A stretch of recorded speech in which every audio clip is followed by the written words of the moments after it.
How Red Bull built a $10.9 billion empire from a Thai energy drink. It started with a bitter Thai energy drink that tasted like medicine and was sold to truck drivers and factory workers. Today, it's a $10.9 billion global empire that sells 10 billion cans a year, owns 2 F1 teams, sponsors space jumps, and basically made extreme sports a personality.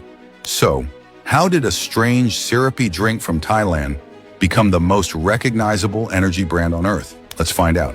In the 1970s, a Thai businessman named Chaleo Yuvidya created a drink called Krating Ding, a non-carbonated, caffeine-packed tonic meant to give stamina to truck drivers, laborers, and rural workers. It was sweet, syrupy, and nothing like the fizzy sodas popular in the West.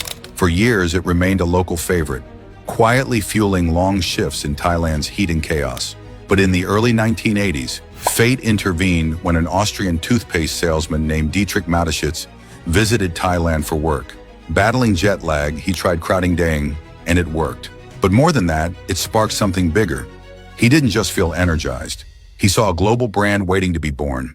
In 1984, Chaleo and Mateschitz struck a deal.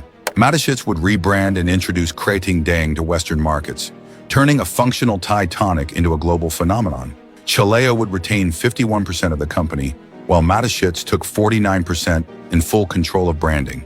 The formula was tweaked, carbonation was added, and the drink was reborn in a sleek silver and blue can. In 1987, Red Bull launched in Austria. The early response? Confused. People thought it tasted weird. Health officials questioned whether it should be allowed on shelves. But Mateschitz wasn't trying to win taste tests. He wasn't just selling caffeine. He was selling a lifestyle. Instead of running traditional TV ads or celebrity endorsements, Red Bull created a movement. They handed out cans on college campuses, sponsored underground parties, and let the brand spread through word of mouth and rebellious design. Then they leaned hard into extreme sports. Red Bull became the silent partner in some of the world's most dangerous and exhilarating events, from skydiving, cliff diving, parkour, snowboarding, to motocross. Suddenly, the can wasn't just a beverage, it was a symbol. Drinking Red Bull meant you were part of something edgy, fearless, and wild. It wasn't about the taste, it was about what the drink stood for. As the brand grew, Red Bull didn't just market itself, it built its own media and sports empire. The company bought not one, but 2 Formula One teams, Red Bull Racing and Scuderia AlphaTauri, and turned a once casual F1 presence into a championship-winning machine. They purchased major soccer clubs, including FC Red Bull Salzburg, New York Red Bulls, and RB Leipzig, embedding the brand in sports culture across continents. And then came Red Bull Media House, their own content studio producing viral videos, documentaries, and even feature films. Red Bull didn't need to place its logo in extreme sports clips. It created the clips.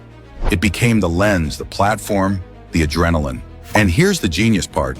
Red Bull is one of the most expensive energy drinks per ounce. It's not the cheapest. It's not even the best tasting, depending on who you ask. But it dominates because it doesn't fight over flavor or price. It competes on identity. Red Bull doesn't just quench thirst. It broadcasts a message. I'm not like everyone else. The brand made itself a badge, a status signal, a culture in a can. That kind of branding, that's not just clever. That's priceless. From a small Thai pharmacy counter to a $10.9 billion empire with its own racing teams, media house, and global cult following, Red Bull didn't just give people wings. It flew past every rule in the book and made its own sky. Here's a quick question.